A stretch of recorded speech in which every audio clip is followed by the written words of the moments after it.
प्रार्थनेने सुरुवात करूया आपण. ओम अज्ञानतिमिरान्धस्य ज्ञानाञ्जनशलाकया चक्षुरुन्मिलितं येन तस्मै श्रीगुरवे नमः. नमो विष्णुपदाय कृष्णप्रेष्ठाय भूतले श्रीमते भक्तिवेदान्त स्वामिनीति नामिने. नमस्ते सरस्वती देवे गौरवाणी प्रचारिणे निर्विशेष शून्यवादी पाश्चात्य देशतारिणे. जय श्री कृष्ण चैतन्य प्रभु नित्यानंद श्री अद्वैत गदाधर श्रीवासादि गौर भक्त वृंद. हरे कृष्णा कृष्णा कृष्णा हरे हरे. हरे राम राम राम हरे हरे. हरे कृष्णा. सर्व मैत्रिणींचे गीतामृत मालिकेमध्ये स्वागत.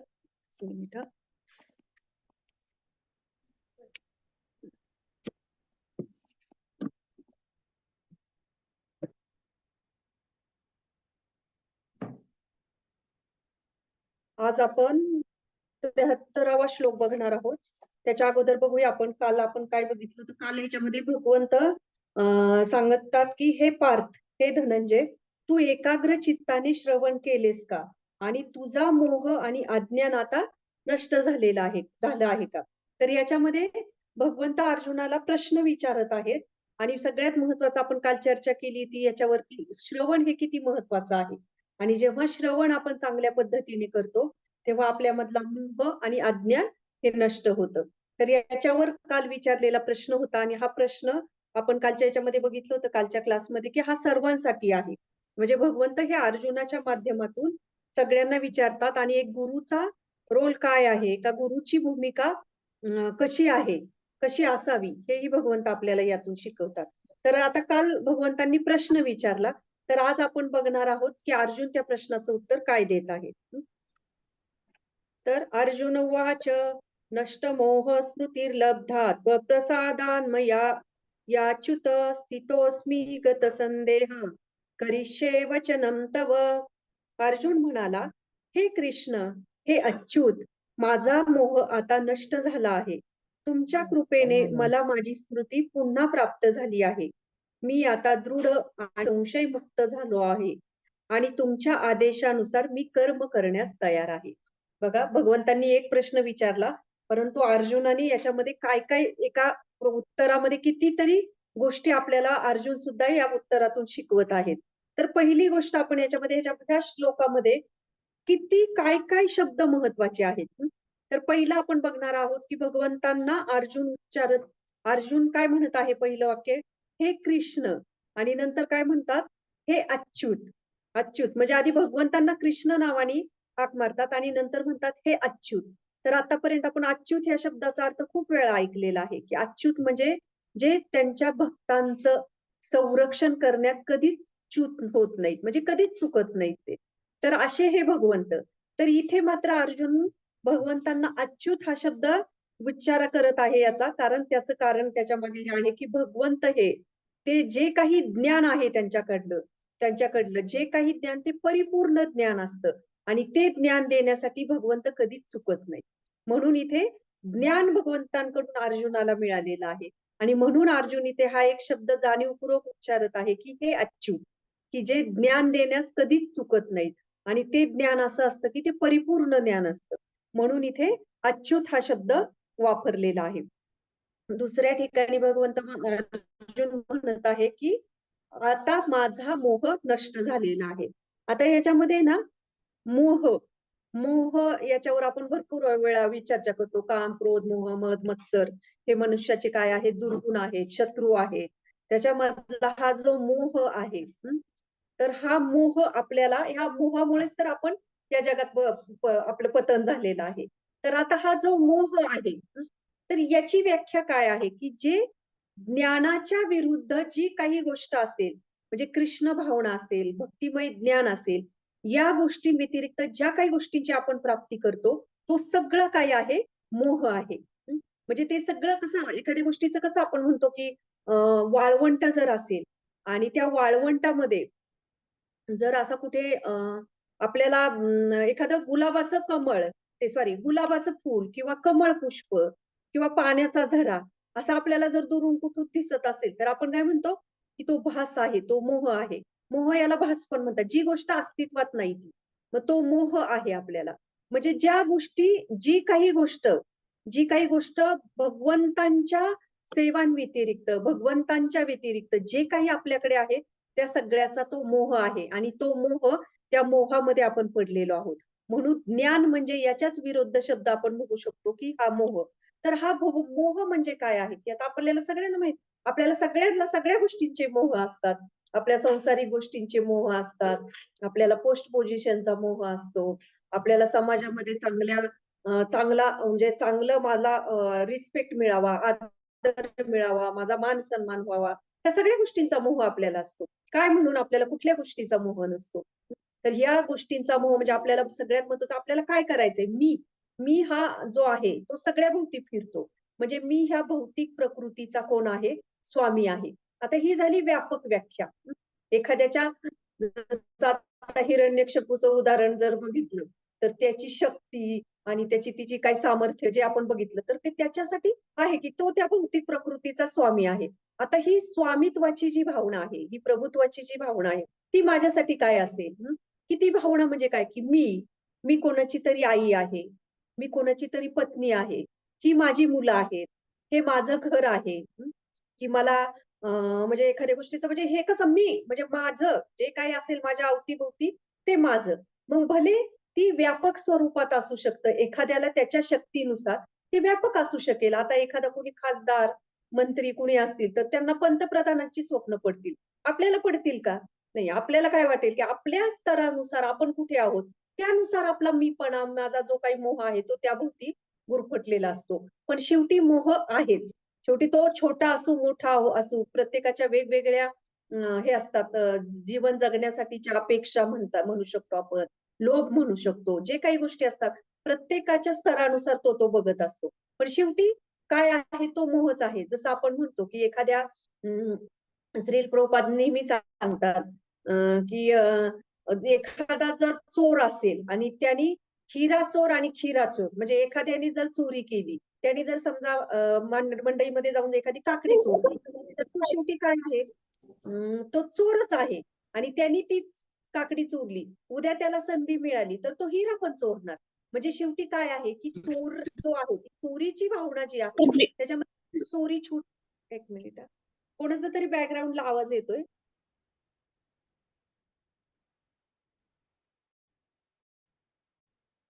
केलं माताजी. शेवटी चोरी ही चोरीच असणार आहे. त्याला असं म्हणणार आहे का आपण याला कोणी म्हणणार आहे का? "अरे, ही छोटी चोरी केली, मग ही छोटी चोरी आहे. नाही, मग सोडून देऊ." ही मग शेवटी चोर तो चोरच असतो. अगदी तसंच ही स्वामित्वाची जी भावना आहे, जो मोह आहे या गोष्टींचा, तो किती मोठ्या स्वरूपात असो किंवा मोठं व्यापक असो किंवा छोटा असो, शेवटी तो मोह असतो. तर आपल्याला हरिबोल प्लीज आवाज येतोय बॅकग्राऊंडला. माताजी सेटिंग चेंज करताय का? स्पॉटलाइट करायला पाहिजे.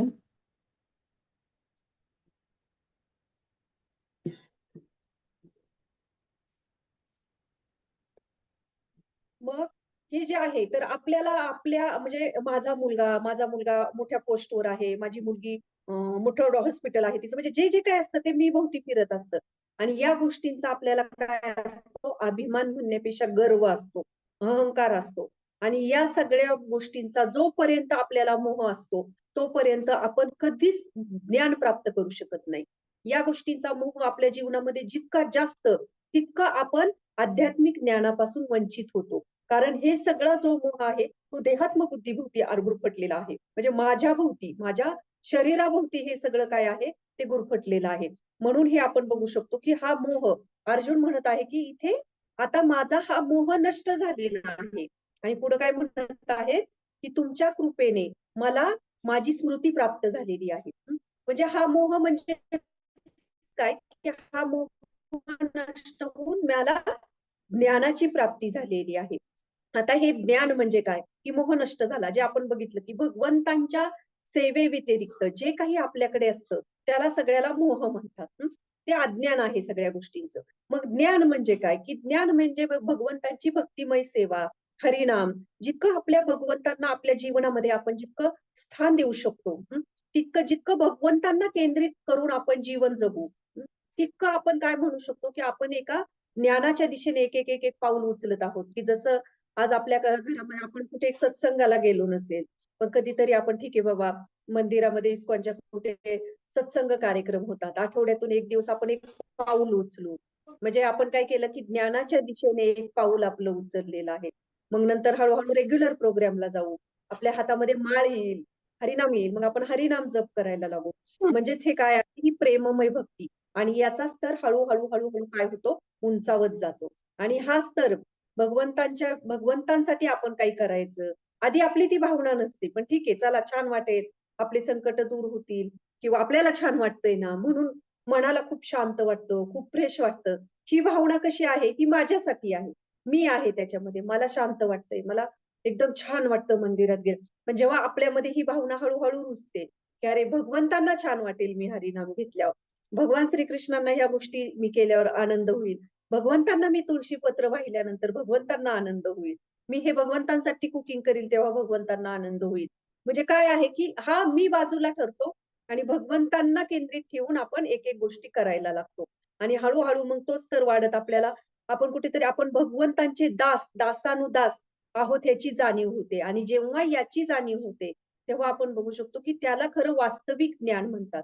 की जसं श्रीमद भागवतममध्ये सुद्धा आपण बघू शकतो, की शुकदेव गोस्वामी जे आहेत, ते अगोदर वैष्णव म्हणजे भक्त नव्हते ते भगवंतांचे. ते असे निराकारवादी असल्यासारखे होते ते. म्हणजे असे भक्ती मार्गामध्ये नव्हते शुकदेव गोस्वामी. आणि त्या शुकदेव गोस्वामींना नंतर भगवंतांच्या प्राप्तीचं भक्तिमय ज्ञान त्यांना प्राप्त झालं. आणि मग तेच आपण बघू शकतो, की किती महान वैष्णव बनले. म्हणून वास्तविक ज्ञान म्हणजे काय, की जे ज्ञान आपल्याला भगवान श्रीकृष्णांकडे, भगवान श्रीकृष्णांच्या चरण कमलांकडे आकर्षित करतं. तर ते खरं वास्तविक ज्ञान आहे. आणि आतापर्यंत आपण श्रीमद भगवद्गीतेमध्ये खूप वेगवेगळे मार्ग बघितलेले आहेत. त्याच्यामध्ये ध्यान मार्ग असेल, अष्टांग मार्ग असेल, वेगवेगळे कर्म असतील, हे सगळ्या गोष्टी ज्या आहेत, त्या कशा आहेत, की जेव्हा आपण भक्तिमय सेवा करतो, भक्तिमय कार्य करतो, भगवंतांसाठी जेव्हा काही कार्य करतो, तेव्हा त्याला भक्तिमय कार्य म्हटलं जातं. म्हणून हे जेव्हा ज्ञान आपल्याला प्राप्त होतं, तेव्हा खऱ्या अर्थाने आपण म्हणू शकतो, की हे वास्तविक ज्ञान प्राप्त झालेलं आहे. आणि जोपर्यंत मला, माझं, मी जसं आताची आपली ही स्वामित्वाची भावना आपण जर बघितलं, की हे माझं, मी, माझं कुटुंब, मग माझं माझं गाव, मग माझं घर, माझं गाव, माझं शहर, माझं राष्ट्र. म्हणजे हे काय होतं, ही व्यापक स्वरूपात याची व्याख्या काय होते, विस्तारत जाते. विस्तार होत जातो त्या व्याख्यांचा. म्हणजे सुरुवातीला आपण म्हटलं छोटं स्वरूप, नंतर हळू, परंतु ते हळू जरी व्यापक होत गेलं, तरी त्यातलं मीपणाची जी भावना असते, तर ती कुठेच कमी झालेली नसते. म्हणून ह्याला अर्जुन म्हणत आहे मोह. म्हणजे जसा अर्जुनाला मोह झाला होता, की मी, हे माझे आजोबा, हे माझे पणजोबा, हे माझे काका, हे माझे आहेत आणि मी यांचा वध कसा करू? माझा म्हणणारा हा माझा मोह नष्ट झालेला आहे आणि म्हणून म्हणत असे, हे अच्युत म्हणजे जे ज्ञानामध्ये कधीच कमी पडत नाही. परिपूर्ण ज्ञान आपल्याला देतात. तर असं ज्ञान जेव्हा प्राप्त होतं, तेव्हा अशा पद्धतीचा मोह काय होऊ शकतो? आपला नष्ट होऊ शकतो. की जसं आणि दुसरी गोष्ट म्हणजे इथे ह्या पुढच्या वाक्यामध्ये अर्जुन अजून एक म्हणत आहे, की हे तुमच्या कृपेने मला माझी स्मृती प्राप्त झालेली आहे. तुमच्या कृपेने. म्हणजे अर्जुन काय म्हणत आहे, की भगवंता तुमच्या कृपेने मला हे ज्ञान प्राप्त होऊ ज्ञान प्राप्त करू शकलो मी. मग आता याच्यातून बघू शकतो, की आपल्याला जेव्हा असं ज्ञान प्राप्त करायचं असेल, आध्यात्मिक ज्ञान, की जे आपण वारंवार ह्या भगवद्गीतेमध्ये खूप म्हणजे शिकत आलेलो आहोत. ही सगळ्यात म्हणजे एक काय म्हणतात ना, एखादी बातमी असेल, त्याचं टायटल असतं, हेडलाईन असते. तशी श्रीमद भगवद्गीतेचं आपण बघू शकतो, की एक हेडलाईन, की आपल्याला हे ज्ञान कुठून प्राप्त होऊ शकतं? परंपरेमधून प्राप्त होऊ शकतं. काल पण आपण याच्यावर चर्चा केली. शुद्ध भक्तांच्या मार्फत हे ज्ञान प्राप्त होऊ शकतो. मग आता भगवान श्रीकृष्ण अर्जुनाला होते सांगायला. परंतु आता श्रीकृष्ण आहेत का आपल्या समोर? श्रीकृष्ण नाहीयेत, परंतु श्रीकृष्णांनी सोडलेली ही श्रीमद भगवद्गीता जी वाणी रूपामध्ये आपण बघितलं, की ती शब्द रूपामध्ये हे आलेली, ती आपण समजून घेऊ शकतो. आणि ते समजून घेण्यासाठी आपल्याला अशा भक्तांचं मार्गदर्शन लागणार आहे. आणि तेव्हाच आपल्यामधील पण ह्या सगळ्या गोष्टी, जे काही दुर्गुण आहेत ते नष्ट होणार आहेत. श्रील प्रभुपादांचं उदाहरण आपण बघू शकतो, की कशा पद्धतीने प्रभुपादांच्या कृपेमुळे आज ही श्रीमद भगवद्गीता कित्येक हजारो लाखो करोडो लोकांच्या जीवनामध्ये प्रकाश देणारी ठरली. त्या ज्ञानाचा प्रकाश देणारी ठरली. म्हणून असे शुद्ध भक्त जेव्हा येतात, तेव्हा त्या पूर्ण जगाचा ते उद्धार करतात. ते निघून जातात. जसं श्रील प्रभुपाद या जगातून निघून गेले. परंतु श्रील प्रभुपादांनी आपल्याला काय दिलेलं आहे? की आपल्याला हे शास्त्र, हे श्रीमद भगवद्गीतेचं ज्ञान आपल्याला आत्ताच्या काळामध्ये आपण कसं जगू शकतो, आपल्या जीवनामध्ये कसं लागू करू शकतो, तर हे सोडून आपल्याला गेलेले आहेत. म्हणजे हे जे काही ज्ञान आहे, म्हणजे आपल्या संप्रदाय, आपला जो काही संप्रदाय त्याची परंपराच लिखाणाची आहे. जसं व्यासदेवांनी लिहून काढलेलं आहे हे सगळं लिखाण. म्हणून आज आपल्याला ते प्राप्त होत आहे. आपले जे आचार्य होऊन गेले मध्व गौडीय संप्रदायामध्ये, की जे जे काही आचार्य होऊन गेले, षड गोस्वामी असतील, भक्तिविनोद ठाकूर असतील, भक्ती सिद्धांत सरस्वती ठाकूर, ही जी मागची परंपरा जर आपण बघितली, तर ही सगळी परंपरा ही लिखाणाची आहे. आणि श्रील प्रभुपादांनी हेच कार्य, आचार्यांचं जे मागचं कार्य आहे, श्रील प्रभुपादांनी हे पुढे नेलेलं आहे. आणि म्हणून आपण बघू शकतो की असे शुद्ध भक्त आपल्या जीवनामध्ये येतात, तेव्हा आपल्याला काय होतं, आपल्याला खरं वास्तविक ज्ञानाची प्राप्ती होऊ शकते. की जसं आता आपण बघतो की मी एक लेक्चर ऐकत होते महाराजांचं, तेव्हा त्याच्यात मी ऐकत होते की कसं म्हणजे हे जे दिलेलं आहे आपल्याला, म्हणजे साक्षात हे जे तात्पर्य आहेत, ते आपल्याला जेव्हा आपण खूप मनापासून खूप ते प्रयत्न करतो ते समजवण्याचा, रोज त्याचं वाचन करतो, अध्ययन करतो, तेव्हा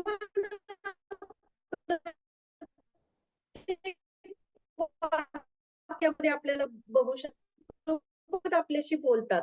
असा भास आपल्याला होईल, की आम्ही बघितलं, आम्ही पाश्चात्य देशामध्ये असं केलं, मी इथे बघितलं. मग जेव्हा असं वाटतं, की प्रभुपाद आपल्याबरोबर संवाद साधत आहेत. तर ही आपल्या आचार्यांची, श्री प्रभुपादांची ही आपल्यावर खूप मोठी कृपा आहे, की याच्या अगोदर काही भगवद्गीता नव्हती का? होती, भगवद्गीता होती. परंतु किती लोकांना संस्कृत समजतं हो? आणि किती लोकांना त्या संस्कृत एका वाक्य, एक शब्द असेल, त्याचे इतके वेगवेगळ्या अर्थाने त्याची फोड केली जाते. त्यामुळे ही संस्कृत असल्यामुळे कदाचित आज ही जर भगवद्गीतेचे तात्पर्य प्रभुपादांच्या या भगवद्गीतेवर नसते, तर आज आम्ही तुमच्या पुढे हे बोलू शकलो नसतो. तर ही आचार्यांची कृपा आहे. तर हा जसं मला ते लेक्चर आठवलं, महाराजांचं लेक्चर मी ऐकत होते. तेव्हा त्या लेक्चरमध्ये महाराज सांगतात, की आपल्याला आता आपण बघतो, की वेगवेगळे आचार्य होऊन गेलेले आहेत. त्यांचे अपीअरन्स डे आहे, डिसअपीअरन्स डे आहे किंवा भगवंताचे जे आविर्भाव दिन आहेत, हे आपल्या वैष्णव कॅलेंडरमध्ये आपल्याला लगेच आपण बघतो पुढच्या महिन्यात अरे कुठला फेस्टिव्हल आहे, कोणाचा तिरोभाव दिन आहे, कोणाचं हे आहे. तर हे आपण बघतो. तर हे आपल्याला रेडीमेड कसं मिळालं? तर ही कृपा आहे भक्ती सिद्धांत सरस्वती ठाकूर यांची, की जे भक्ती सिद्धांत सरस्वती ठाकूर त्यावेळेस ते संन्याशी नव्हते, गृहस्थ आश्रममध्ये होते. तर त्यांना त्यांचं ज्योतिषशास्त्र याच्यावर खूप प्रावीण्य होतं. आणि भक्तिविनोद ठाकूर म्हणजे त्यांच्या गुरूंचे गुरु जगन्नाथदास बाबाजी तिथे येतात आणि ते बघतात, की हे कशा पद्धतीने किती प्रावीण्य मिळवलेलं आहे त्याच्यामध्ये. आणि मग ते जे वैष्णव संप्रदायानुसार आपले जे जे काही उत्सव येतात, आपले जे आचार्य होऊन गेलेले आहेत, त्यांचे तिरोभाव दिन कधी आहेत, आविर्भाव दिन कधी आहेत, हे सगळं तू लिखित स्वरूपात एक कॅलेंडर तयार कर. आणि आज आपण बघू शकतो, की म्हणून आज आपण हे सगळे फेस्टिव्हल साजरे करतो. म्हणून आपल्याला समजतं, की अरे आज रूप गोस्वामींचा आविर्भाव दिन आहे, उद्या सनातन गोस्वामींचा तिरोभाव दिन आहे. आणि हे दिवस जे असतात ते खूप पवित्र दिवस असतो. असं म्हणतात, की त्या दिवशी इतकी शक्ती असते त्याच्यामध्ये. तर त्या दिवसामध्ये ते आचार्य इतके आनंदित असतात आणि त्या दिवशी आपण जितकं काही जप करू, प्रार्थना करू, तेवढी त्या आचार्यांची कृपा त्याच्यामध्ये आपल्याला मिळत असते त्या दिवशी. म्हणून आज हे आपल्या आचार्यांची कृपा आहे. म्हणजे जस्ट या लेक्चरला धरून हा मुद्दा नव्हता, पण मला तो लिखाणाचा मुद्दा आठवला म्हणून मी ते शेअर केलं. तर कशा पद्धतीने हे आपले श्रील प्रभुपादांची ही आपल्यावर काय आहे कृपा आहे. तर दुसऱ्या वाक्यामध्ये अर्जुन म्हणत आहे, की आता आता मला माझी स्मृती पुन्हा प्राप्त झाली आहे. मग आता स्मृती म्हटलं, की आपण काय म्हणतो स्मृती मोह झाला, स्मृतीभ्रंश झाला. स्मृती म्हटलं, की आपल्याला वाटतं सगळं आठवणी गेल्या. म्हणजे विसर पडला तर आपण काय म्हणतो, की थोडंसं विस्मरण असू शकतं, की आपल्याला लक्षात राहत नाही. मग ते विस्मरण. पण स्मृती जाते तेव्हा काय? स्मृती म्हणजे सगळं आपल्याला बुद्धिनाश झाला, बुद्धिभ्रंश झाला. मग इथे अर्जुन हा स्मृती हा शब्द वापरत आहे. स्मृती म्हणजे काय? की स्मृती मला पुन्हा प्राप्त झालेली आहे. म्हणजे एक प्रकारचा बुद्धिभ्रंश आपण आपल्या जीवनामध्ये सुद्धा बघू शकतो, की एक प्रकारे आपण भगवंतांपासून दूर आहोत, या ज्ञानापासून वंचित आहोत. भले भौतिक दृष्टीने खूप चांगले सुसंस्कृत दिसू, सुशिक्षित दिसू, एज्युकेटेड असू, सगळ्या आर्थिक गोष्टीने संपन्न असू, परंतु आपल्याला भगवंतांच्या ज्ञानाची प्राप्ती झाली नसेल, तर आपल्याला काय आहे, एक म्हणू शकतो की आपला स्मृतिभ्रंश झालेला आहे. आपल्याकडे ती स्मृती नाहीये. म्हणून इथे अर्जुन म्हणत आहे की मला माझी स्मृती परत प्राप्त झालेली आहे. तर आता ही स्मृती म्हणजे काय, की जसं श्रीकृष्ण हे आपले परमपिता आहेत, परम मित्र आहेत. म्हणजे पिता असणं, आपले आई वडील, आपण त्यांना म्हणतो हे माझे परम आई वडील आहेत. परम हा शब्द फक्त भगवंतांना वापरला जातो, भगवान श्रीकृष्णांना. मग भगवान श्रीकृष्ण हे कोण आहेत? हे आपले परम पिता, परम मित्र, आपले आई वडील आहेत, परम आहे म्हणजे परम माता पिता असं भगवंतांना आपण म्हणतो. शास्त्रांमध्ये त्याचं वर्णन केलेलं आहे. आणि हे जे काही आहे, हे अनंत काळापासून आपल्याला याचा काय झालेला आहे, आपली स्मृती नष्ट झालेली आहे, की भगवंत हे आपले सर्वस्व आहेत. सॉरी, फोन आला होता. भगवंत हे आपले कोण आहेत? भगवंत हे आपले परम माता पिता आहेत. भगवंत आपले मित्र आहेत. तर या आपल्याला काय झालेलं विसरलेला आहे. विसर म्हणण्यापेक्षा आपला स्मृतिभ्रंश झालेला आहे. आणि तो कधीपासून झालेला आहे? तो ती आपली स्मृती लुप्त झालेली आहे. अनंत काळापासून लुप्त झालेली, अनंत काळापासून. म्हणून भगवंत भगवद्गीतेमध्ये एका श्लोकामध्ये भगवंत अर्जुनाला म्हणतात ना, की यापूर्वी तुझेही अनेक जन्म झालेले आहेत आणि मीही अनेक जन्मांमध्ये अवतीर्ण झालेलो आहे. परंतु तुला पूर्वीचं काही आठवत नाहीये, त्याचं स्मरण तुला नाही, परंतु मला मात्र सगळ्या गोष्टी स्मरण होत आहेत. म्हणून आपण बघू शकतो की आपली अनंत काळापासून असे हजारो लाखो जन्म आपण घेतलेले आहेत, परंतु आपली स्मृतिभ्रंश झालेला आहे. आपला पूर्ण लुप्त झालेली आहे, की भगवंतांचे दासानुदास या भावनेमध्ये राहून भगवंतांची सेवा करणे, भगवंतांसाठी जीवन जगणे. जेव्हा हे ज्ञान आपल्याला प्राप्त होतं, तेव्हा खऱ्या अर्थाने आपण म्हणू शकतो. म्हणून अर्जुन इथे म्हणत आहे, की माझी स्मृती मला प्राप्त झालेली आहे. म्हणून जोपर्यंत आपल्याला या गोष्टींचं स्मरण होत नाही आपल्या जीवनामध्ये, की अरे आपण कुठेतरी राहून भगवंतांसाठी, भगवान श्रीकृष्णांसाठी काही कार्य केलं पाहिजे, काही सेवा केली पाहिजे. असं प्रत्येकाने यथाशक्ती असं काही आहे का, की अरे ज्याच्यामध्ये जी क्षमता आहे त्याने ते करावं. हरिनाम तर प्रत्येक जण घेऊ शकतो. ज्याच्याकडे वेळ आहे त्यांनी वेळ द्यावा. थोडं काहीतरी मंदिरामध्ये कुणी येऊन सेवा करू शकतो. कोणाकडे ज्ञान आहे तर त्या ज्ञान म्हणजे ज्या बुद्धी आहे त्यांनी शास्त्रांचं चांगलं अध्ययन करू शकतो. लोकांना कृष्ण भावनेचा तो प्रचार करू शकतो. कोणा म्हणजे काही कला असू शकते. कोणी रांगोळी येत असेल, कोणाला हार येत असेल, कोणाला छान कुकिंग येत असेल. म्हणजे या सगळ्या गोष्टी काय आहेत, की आपण भगवंतांच्या सेवेमध्ये लावतो. तेव्हा ते वास्तविक ज्ञान. आणि जोपर्यंत ते माझ्या सेवेमध्ये आपण लावतो, म्हणजे मी माझ्या सेवेमध्ये लावतो. मला छान राहायचंय, मला खूप सुंदर हार तयार करायला येतात, पण मी माझ्यासाठी सुंदर गजरा तयार करेन. कुकिंग येतं, मला हे खावं असं वाटलं. म्हणजे हे काय आहे, हे अज्ञान आहे. आणि इथे म्हणून अर्जुन म्हणत आहे, की माझी स्मृती मला प्राप्त झालेली आहे. का तर ही स्मृती कशी प्राप्त झालेली आहे? तुमच्या कृपेने प्राप्त झालेली आहे. म्हणून अशा भक्तांच्या मार्फतच, म्हणजे आता हे जे श्रीकृष्णांनी अर्जुनाला सांगितलं, ते ऍज इट इज आपल्या समोर आहे. मग आपण का म्हणत नाही बरं, की अरे मला पण स्मृती प्राप्त झाली बरं का. ती पूर्ण भगवद्गीता मी वाचन केलं, मी अध्ययन केलं. मला पण सगळ्या ज्ञानाची प्राप्ती झाली. आता मी पण अर्जुनाप्रमाणे शरणागत होणार. ही भावनामध्ये आपल्यामध्ये येते का हो? ही आहे ना, भगवद्गीता ऍज इट इज आपल्या समोर आहे. परंतु आपल्याला वैष्णवांची गरज आहे. वैष्णवांशिवाय आपलं आध्यात्मिक जीवन म्हणजे काय आहे? एक प्रकारचा झिरो आहे, झिरो. म्हणून हे वैष्णवांच्या द्वारेच आपण हे शिकू शकतो. आणि जेव्हा आपल्याला हे स्मरण प्राप्त होईल वैष्णवांच्या कृपेने, तेव्हा इथे पुढे काय म्हणत आहे अर्जुन? आता माझी स्मृती मला प्राप्त झाली आहे आणि मी आता दृढ आणि संशय मुक्त झालेलो आहे.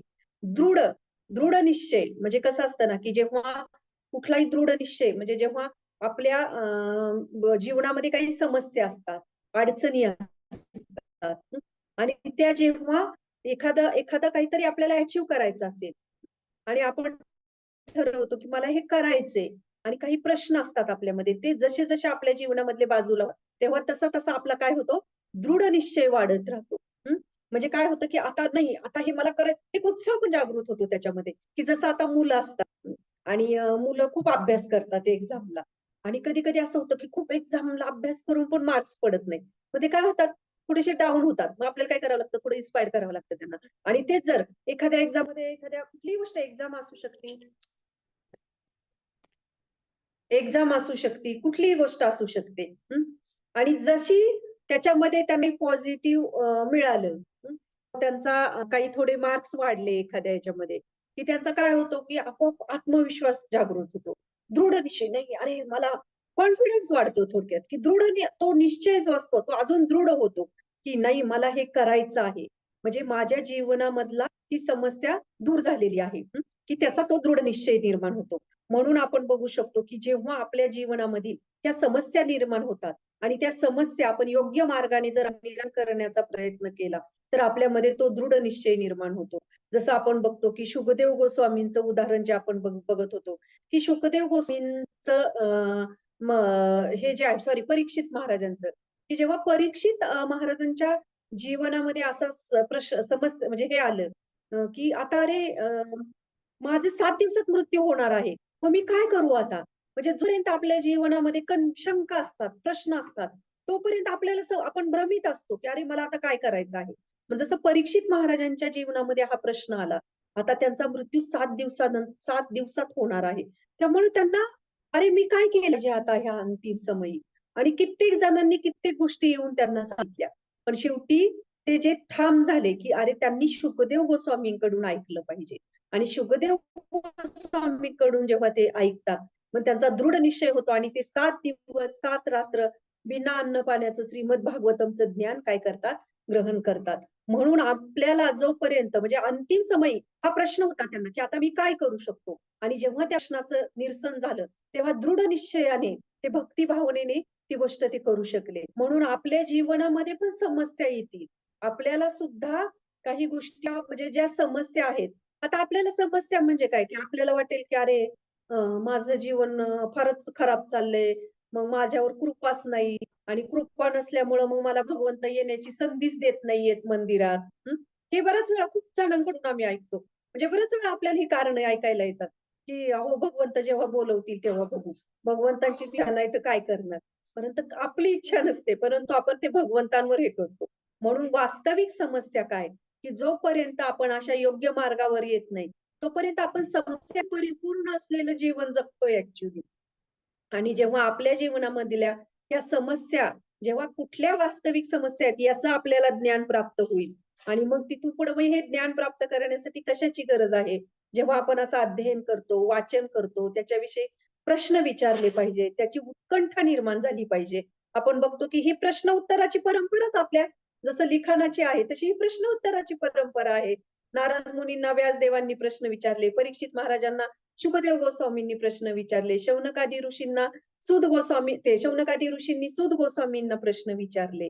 म्हणजे ही जी काय आहे, ही प्रश्नांची परंपरा आहे. जो उत्सुक असतो, ज्याच्या हृदयामध्ये उत्कंठ असते, ज्याला काहीतरी प्राप्त करण्याची इच्छा असते, तो काय करतो? प्रश्न विचारतो. शुकदेव गोस्वामींना परीक्षित महाराजांनी प्रश्नच विचारले. म्हणून ही जी आपल्यामध्ये हे जे ज्ञान प्राप्त करण्याची जितकी निर्माण होते. तितकं म्हणजे एखादी गोष्ट बघा ना, म्हणजे एखादा बिझनेस सुरू करायचा असेल आपल्याला आणि एखाद्याला नुसतंच करायचा म्हणून केलाय, उथळ आपलं चला करायचं. मग त्याला काही समस्या, प्रश्नच दिसणार नाहीत. पण ज्याला खरोखर खोल जायचंय त्याच्यामध्ये आणि त्याला बघायचं, की नाही मला हा खूप मोठा करायचा आहे बिझनेस, मला खूप काही गोष्टी करायच्या आहेत. तर तो त्याच्यामध्ये किती खोल जाईल. अरे, हे असं केलं तर तसं होईल. ते तसं केलं तर तसं होईल. मग माझा बिझनेस कुठल्या ठिकाणी चालेल? त्याला स्थळ काळ परिस्थिती बघावी लागेल. कुठली परिस्थिती आहे? तिथलं वातावरण कसं आहे? त्याच्या व्यवसायासाठी पोषक आहे का? म्हणजे जेव्हा आपण जितके खोल जातो ना, तितके आपल्याला प्रश्न पडायला सुरुवात होते. म्हणून आपण हे जास्तीत जास्त अध्ययन केलं पाहिजे. जास्तीत जास्त श्रवण केले, लेक्चर ऐकलं पाहिजे. आपण बघतो की योग्य परंपरेमध्ये हे ज्ञान प्राप्त होतं. म्हणून आपल्याला एक असा काय अशी की जितकं काही म्हणजे आपण कितीतरी जन्म कमी पडतील आपल्याला ऐकण्यासाठीचे. म्हणून आपण जर ठरवलं की नाही माझ्या जीवनामध्ये जोपर्यंत समस्या समजत नाही, तोपर्यंत ती समस्या आहे ही माझ्यासाठी, हेच लोकांना कळत नाही, की अरे ही समस्या आहे. त्यांना वाटतं की अरे नाही मी किती आनंदी आहे, माझं माझं किती सुखी समाधानी जीवन जगतोय आणि मी कशाला जाऊ तिकडं. परंतु जोपर्यंत आपल्या जीवनामध्ये खरोखर आपल्याला ही गोष्टच समजत नाही, प्रश्न हा समजत नाही, तोपर्यंत त्या उत्तराचा पण आपण शोध घेत नाही. तर हे शास्त्र आपल्याला शिकवतात, की अशा प्रश्नांची उकल काय आहे, हे प्रश्नांची उत्तर आपण कशी शोधली पाहिजे. आणि जेव्हा अशा पद्धतीने आपण दृढ निश्चयी होतो, तेव्हा मग इथे बघा अर्जुन म्हणत आहे, की तेव्हा आपण संशयमुक्त होतो. बघा, आपल्या जीवनामध्ये कुठलीही गोष्ट काही असू दे, कशा म्हणजे जर एखादा कलह झाला किंवा काही अविश्वास निर्माण झाला, जिथे अविश्वास निर्माण होतो, तिथं संशय निर्माण होतो. एखाद्या व्यक्तीविषयी आपल्याला खूप प्रेम असतं आणि ती जरी चुकीचं जरी तिने काही केलं, तरी आपल्या मनामध्ये पटकन येत नाही. परंतु एखाद्या व्यक्तीविषयी आपल्या मनामध्ये ती व्यक्ती खूप चांगली असेल, परंतु आपल्या मनामध्ये काही गोष्टी त्या व्यक्तीविषयी आहेत आणि जेव्हा असतं त्या व्यक्तीने थोडं जरी यत्किंचितही काही केलं, की आपल्या मनामध्ये काय निर्माण होतो? लगेच पटकन संशय निर्माण होतो. अरे, या बाईने ह्यांनी मुद्दाम केलं बरं का आपल्याला. म्हणजे याचा अर्थ काय, की जिथे तिथे संशय निर्माण होतो, तिथे अविश्वास निर्माण आणि जिथे अविश्वास निर्माण होतो, तिथे आपण काय करू शकतो, ती गोष्ट करूच शकत नाही. जे कितीही आपल्याला कुणी सांगते, "अरे, तू कर, हे कर." पण आपल्याला तिथं संशय आहे, "नाही, मला ही करायची नाही." मला कुठेतरी ह्या गोष्टीचा संशय येतो. संशय म्हणजे आपण बघितलं, की पती पत्नीच्या नात्यामध्ये हाच संशय असेल, तर अख्खा संसार उद्ध्वस्त करून टाकतो. हं. प्रियकर प्रेयसीच्या नात्यामध्ये असेल, बहीण-भाऊ कुठलंही नातं घ्या. कुठल्याही नात्यामध्ये काय म्हणतो ना, आपण म्हणतो कधी-कधी त्याला आपण नाव देतो मिसअंडरस्टँडिंग जे काही असेल ते. म्हणजे मिसअंडरस्टँडिंग म्हणजे काय? कुठेतरी गैरसमज आहे, कुठेतरी काहीतरी संशय आहे मनामध्ये निर्माण होण्यासाठी आणि जिथे संशय असतो तिथे आपण पुढे जाऊच शकत नाही. म्हणून आध्यात्मिक जीवनामध्ये आपल्या मनामध्ये जर काही संशय, शंका निर्माण झाल्या असतील आणि आपण जर त्यात घेऊन तसंच चालत राहिलो, तर कधीच आपण आध्यात्मिक जीवनामध्ये प्रगती करू शकत नाही किंवा त्या मार्गाला चालू शकत नाही. म्हणून याच्यातून आपण बघू शकतो, की अर्जुन म्हणत आहे, की आता मी संशयमुक्त झालेलो आहे. जे अर्जुनाने भरपूर फिलॉसॉफी हे केलेली आपण बघितलं, की वंश परंपरा नष्ट होईल आणि मग कसं अनैतिक सगळे ह्याच्या संबंधातून कशी पिढी ही होईल, मग पिंडदान होणार नाही. खूप काही गोष्टी अर्जुनाने मांडलेल्या. म्हणजे अर्जुनाच्या मनामध्ये ते सगळे संशय होते आणि भगवंतांना तो म्हणत आहे, की आता हा संशय मुक्त झालेला आहे. आणि 4थ्या ह्याच्या वाक्यामध्ये भगवंतांना अर्जुन म्हणत आहे आणि तुमच्या आज्ञेनुसार मी कर्म करण्यास तयार आहे. तर आता ही जी आज्ञा आहे, ही भगवंतांची आज्ञा आपल्या जीवनात पालन करण्यासाठी एवढं सोपं आहे का हो? आपण करतो आता मी मगाशी म्हटल्याप्रमाणे गीता वाचली, तर भगवंत म्हणतात मला शरण ये. आपण जाऊ का शरण? नाही जात आपण शरण. म्हणजे ही भगवंतांची आज्ञा आपण कधी म्हणजे कुठलंही जीवनातलं जे कर्म आहे, म्हणजे ती भगवंतांची आज्ञा म्हणून आज्ञा जी आहे त्याला त्याला केंद्रित ठेवून आपण जीवन जगलं पाहिजे. परंतु हे भगवंतांच्या इच्छेनुसार आपण कर्म केलं पाहिजे. भगवंतांच्या इच्छेनुसार आपण जीवन जगलं पाहिजे. मग कुठलीही सेवा असू दे, कुठलीही ॲक्टिव्हिटीज असू दे, आपले कर्तव्य असू दे. मंदिरातही कोणाला कुठली एखाद्याला लेक्चर देण्याची सेवा मिळेल, एखाद्याला झाडू मारण्याची सेवा मिळेल. अरे ती सेवा आहे. या भावनेने भगवंत म्हणत नाही, की "अरे हा व्यासासनावर बसलाय म्हणजे हा माझ्यासाठी खूप श्रेष्ठ भक्त आहे आणि हा खालची सेवा करतोय." भगवंतांसाठी कुणीही तसं नसतं. भगवंतांना ज्याची ₹100 ची ऐपत आहे, तो तिथे ₹50 दान देतोय आणि ज्याची 10,00,000 रुपये ऐपत आहे आणि तो तिथे 10,000 देतोय. भगवंतांना दोन्हीही इक्वल आहेत. भगवंत म्हणत नाही, की हा श्रेष्ठ आणि तो कनिष्ठ. भगवंतांना फक्त भावाचे भुकेले आहेत. म्हणून आपल्यालाही कुठली जेव्हा सेवा मिळते, तेव्हा आपण त्या भावनेने केली पाहिजे, की नाही अरे, मी भगवंतांसाठी करते, भगवंतांना संतुष्ट करण्यासाठी करते आणि मग कुठलीही सेवा असू दे, जेव्हा आपण म्हणू की अरे ही भगवंतांची इच्छा आहे आणि भगवंतांना आनंदित करण्यासाठी मी ती करत आहे. तर बघा त्यामध्ये करण्यामध्ये पण किती आनंद प्राप्त होईल आपल्याला, किती उत्साह प्राप्त होईल. कारण जेव्हा आपली भावना ही बनते की अरे मला भगवंतांना आनंदित करायचं आहे आणि ही जेव्हा भावना आपल्या हृदयामध्ये निर्माण होते ना, तेव्हा काहीही असू दे, काही कुठलीही गोष्ट की ती व्यक्ती तेवढ्या उत्साहाने करू शकते. आणि म्हणून आपण बघू शकतो, की इथे आपल्याला हेही शिकवतात भगवंत, की आज्ञेनुसार म्हणजे भगवंतांच्या आज्ञेनुसार आपण जीवन जगलं पाहिजे. जी काही कुठलीही सेवा प्राप्त होईल, ती मन लावून अगदी हृदयापासून भगवंतांना आनंदित करण्याची या भावनेतून आपण केली पाहिजे. आणि हे सगळं ज्ञान आपल्याला जो गुह्य आपण हा शब्द एक नेहमी लक्षात ठेवावा, की आपल्याला काय होऊ शकतं, की आपल्याला हे वैष्णवांच्याच यांनी प्राप्त होऊ शकतं. की जसं श्रील प्रभुपादांचं उदाहरण सुद्धा आपण बघू शकतो, की जेव्हा पारतंत्र्यामध्ये म्हणजे प्रभुपादांचे गुरूंनी जेव्हा त्यांना आज्ञा दिली, पाश्चात्य देशामध्ये जा. तेव्हा पारतंत्र्यामध्ये आपला देश होता. तेव्हा स्वातंत्र्य नव्हतं आणि प्रभुपादांना असं वाटत होतं, की अरे, आपण पारतंत्र्यात आहोत आणि आपण काय करणार आहोत इथे? तर पण जेव्हा त्यांच्या गुरूंनी सांगितलं, की कृष्ण भावना ही अशी आहे, की तिला स्वातंत्र्य, पारतंत्र्य याच्या ह्या भौतिक गोष्टींच्या पलीकडे आहे. ती शाश्वत आहे आणि ह्या आज्ञेने श्रील प्रभुपादांना नी कित्येक हजारो लाखो पूर्ण जगाचं म्हणू शकतो आपण. पूर्ण जगाला तारलं. तर हे जे स्वातंत्र्य आहे आणि हे जे पारतंत्र्य, की आता आपण पारतंत्र्य आहे का? आपण स्वातंत्र्यात आहोत. परंतु तरीही आपले इंद्रिय, आपला मीपणा, आपले अहंकार याच्यामध्ये एक प्रकारे आपलं पारतंत्र्यच आहे. फक्त ते बाह्य दृष्टीने दिसत नाहीये. आणि म्हणून आपण बघू शकतो, की हे जे पारतंत्र्य आहे, जे आपल्या शरीर, मी, अहंकार या सगळ्या भोवती भोवती गुरफटलेलं आहे आणि या पारतंत्र्यात आपण एक प्रकारे आहोत. तर हे जर आपल्याला दूर करायचं असेल, तर आपल्याला अशा वैष्णवांची कृपा, आशीर्वाद आपल्याला प्राप्त करावे लागणार आहेत. आणि तेव्हा कुठे आपण भगवंतांची आज्ञा, ही भगवंत तुमच्या आज्ञेनुसार भगवंत अर्जुन काय म्हणत असेल? पहिल्यांदा युद्ध करणं न करणं हा विषय होता. परंतु आता अर्जुन म्हणत आहे, की तुमच्या आज्ञेनुसार. असं नाही, की मला आता पटलं आणि ठीक आहे. मला पटलं म्हणून मी आता करायला तयार आहे. असं नाही म्हणत, की तुमच्या आज्ञेनुसार मी कर्म करण्यास तयार आहे. म्हणून आपण बघतो, की कालच्या श्लोकाचं जे श्रवणापासून सुरू होतं, जी प्रोसेस श्रवणापासून सुरू होते, तर त्याचं अंतिम ध्येय जे आहे श्रीकृष्णांच्या आज्ञेनुसार आपल्याला कर्म करायचं आहे. तर तिथपर्यंत आपण येऊन पोहोचतो. तर हा जो मधला प्रवास आहे ना, त्याला हजारो, लाखो, करोडो जन्म लागले असतील आपल्याला इथपर्यंत पोहोचायला. परंतु ही श्रील प्रभुपादांची कृपा आहे, की आज आपल्याला हे तात्पर्याद्वारे हे भगवद्गीतेचं ज्ञान आपण समजू शकतो. आत्ताच्या माझ्या रोजच्या जीवनामध्ये कसं लागू करील, हे आपल्याला वैष्णवांच्या कृपेने, प्रभुपादांच्या कृपेने आपल्याला हे ज्ञान आकलन होत आहे. तर ही खूप मोठी कृपा आहे आणि त्याचा आपण लाभ घेण्याचा प्रयत्न केला पाहिजे. Thank you. हरे कृष्णा. याच्यावर आजच्या श्लोकावर जर कोणाला काही प्रश्न असतील तर प्लीज तुम्ही विचारा किंवा तुम्हालाही कोणाला काही याच्यामध्ये माहिती असेल, काही सांगू इच्छित असाल तर प्लीज तुम्ही ते पण शेअर करा. तेही तुम्ही सांगू शकता. Thank you. हरे कृष्ण. सेटिंग चेंज करताय का प्रतिभा माताजी किंवा नित्यसखी माताजी? केलंय माताजी, सेटिंग चेंज केलंय. आता आज थँक्यू माताजी. आज आपण बघितला की 73 श्लोक, उद्या 74. आता संपले आपले श्लोक. आपले किती आता 78 श्लोक आहेत आणि उद्याचा 74. म्हणजे आता शनिवार रविवार तर नसेल, रविवारी पण माई यात्रा आहे. सोमवारीच मला वाटतं आपला क्लास होईल. मग सोमवार, मंगळवार, बुधवार आणि गुरुवार, फार फार तर एक शुक्रवार ह्या वेळेस होऊ शकतो. तर हा पुढचा एकच आठवडा आपली आता भगवद्गीता असेल. तर तुमच्या सगळ्यांच्या सहवासात आम्हालाही खरं खूप छान वाटलं ही सेवा करण्यासाठी. तर नक्की आता पुढच्या आठवड्यात पण सगळ्या जणी नक्की जॉईन करा.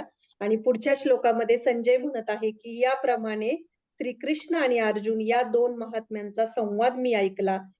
हा संवाद अत्यंत अद्भुत आणि रोमांचकारी आहे. तर अशा पद्धतीने पुढचा श्लोक आहे. तर प्लीज आजच्या श्लोकावर कोणाला काही प्रश्न असतील तर प्लीज प्लीज विचारा किंवा तुम्हाला काही सांगायचं असेल तर नक्की सांगा. हरी बोल. हरे कृष्णा. दंडवत प्रणाम माताजी. खूप छान पद्धतीने तुम्ही तुमच्या नेहमीच्या शैलीमध्ये खूप एखादी ट्रेन कशी धाड धाड धाड धाड मस्त सांगितलं ते.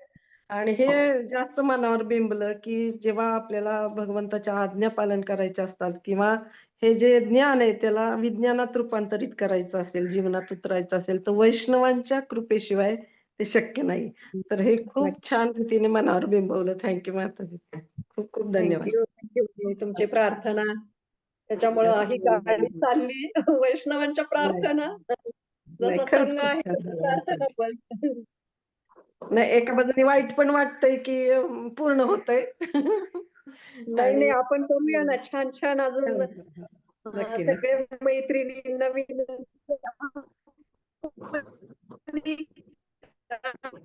गेट टुगेदर पण होऊया.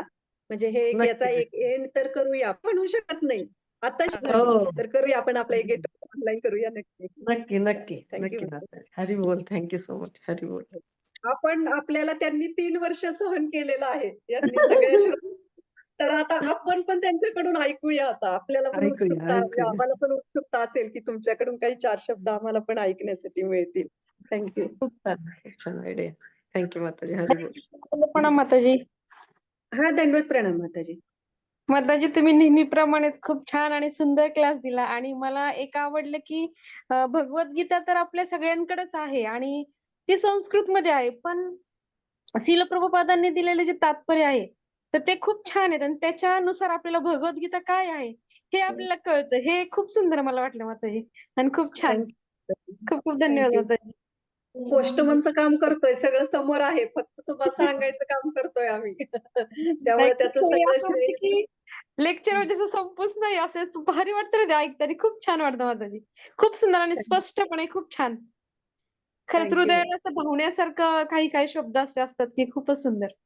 खूप छान. थँक्यू माताजी. हरे हरे कृष्ण, दंडवत प्रणाम माताजी. हा, दंडवत प्रणाम माताजी. खूपच सुंदर, अप्रतिम क्लास. तुमचा सांगण्याचा जो फ्लो आहे तो खरंच वाखाणण्यासारखा आहे. आणि थँक्यू. मुळात फायनली आता आपण इथपर्यंत आलं की अर्जुनाने म्हणजे आधी तो नाही म्हणत होता युद्धाला आणि सगळं समजून त्यांनी शिष्य शेवटच्या हे टप्प्यात. स्वीकारून आता तो तयार झालेले आहेत म्हणजे. आणि म्हणजे हे सगळं जे चर्निंग बेसिकली जे झालंय सगळं त्यांनी आपल्याला पण फायदा आहे या सगळ्या ह्याच्यामधनं, सगळ्या प्रश्न उत्तरांमधनं. नक्कीच. म्हणून आपण म्हणू शकतो की हा एंड नाहीये, ही सुरुवात आहे. आतापर्यंत आपण फक्त शिकलोय. फक्त आता इथून पुढे आपल्याला ते काय म्हणतात, ते मंथन जे झालेलं आहे ते हो. खऱ्या अर्थाने आपल्या जीवनामध्ये करायचं आहे ते. तर ती गोष्ट जीवनाचं नक्कीच आहे. युद्ध तेव्हा आपण युद्ध युद्ध लढायचंय, जीवनाचं युद्ध. युद्ध लढायचंय.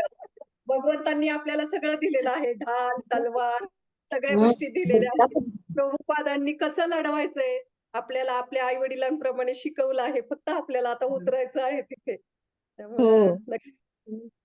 चालेल चालेल. आणि तुम्ही Thank you, सगळी ma'am. श्रीमद भागवतामधली सगळी उदाहरणं दिली आहेत ती पण खूपच सुंदर आहेत. म्हणजे वारंवार आपल्याला त्याचं मनन पण झालं पाहिजे.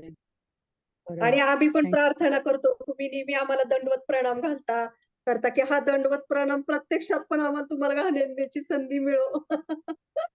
एवढे सगळ्या वेगवेगळ्या ठिकाणी येऊन भेटतात सगळेजण त्या निमित्ताने, त्या शृंखलेच्या निमित्ताने सगळेजण भेटत होते. तर ही भेटही अशीच पुढे होत राहू, आपली ही प्रार्थना भगवंतांच्या चरणी. थँक्यू. Thank you very much. हरे कृष्णा. धन्यवाद. हरे कृष्ण, हरे कृष्ण. हरे कृष्णा. हरी बोल.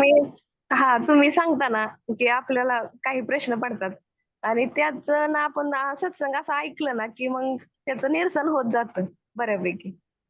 आणि हे त्यामुळे ऐकायला खूप छान वाटतं आणि तुम्ही बरोबर प्रत्येक प्रश्नांची उत्तर अगदी व्यवस्थित देता. थँक्यू माताजी. प्रभुपादांनी सगळं दिलेलं आहे आपल्याला. फक्त आपल्याला ते समजून घेण्याची गरज आहे. आणि हे तर आपल्या याचं सार आहे की आपल्या म्हणजे भक्तांचे किंवा लोकांच्या मनातले प्रश्न याच्यातून दूर व्हावेत. ते तर खरं ह्या सगळ्या गोष्टींचं, या शृंखलेचं जर यश असेल तर या मार्गामध्ये कसं आज अर्जुन म्हणत आहे, मी दृढ निश्चयी झालो. तसे सगळेजण दृढ निश्चयी झाले. तर खऱ्या अर्थाने आपण म्हणू शकतो याचं यश आहे. तुला घ्या बोलायला सगळ्या भाज्या Thank थोड्या you. थोड्या एक एक थांबूया घास माताजी. दोघींना पण. मी दंडवत प्रणाम हेमवती गोपी माताजी. हरे कृष्णा माताजी, दंडवत प्रणाम. दंडवत तुमचा आवाज आला म्हणून म्हटलं आता तुम्हालाही मानसिक रूपाने इथून दंडवत घालावा. चालेल. थांबूया माताजी मग. चालेल माताजी. खूप खूप Thank धन्यवाद you. माताजी. Very beautiful class. थँक्यू. करू का एंड माताजी? हो, येस माताजी, आता करू शकता. आता झाले. चालेल. ठीक. हरी बोल. हरी बोल.